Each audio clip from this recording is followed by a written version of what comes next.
Special crime diary episode number 2।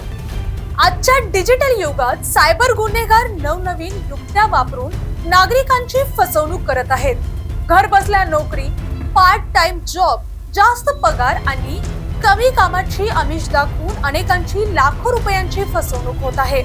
आज आपण पाहणार आहोत अशीच एक धक्कादायक आणि जनजागृती करणारी सत्य कथेवर आधारित घटना।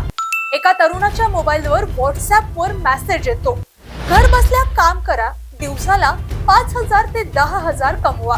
तो लिंकवर क्लिक करतो आणि टेलिग्राम ग्रुप मध्ये जोडला जातो। सुरुवातीला त्याला काही छोटे टास्क दिले जातात।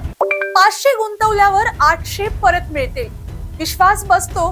नंतर 10,000, 50,000 आणि शेवटी 2 लाख रुपयाची गुंतवणूक करायला सांगितले जाते। रक्कम भरल्यानंतर अचानक सर्व संपर्क बंद होतात। व्हॉट्सअॅप नंबर बंद, टेलिग्राम ग्रुप गायब, वेबसाईट बंद आणि तरुणाला समजते की त्याची लाखोंची फसवणूक झालेली आहे।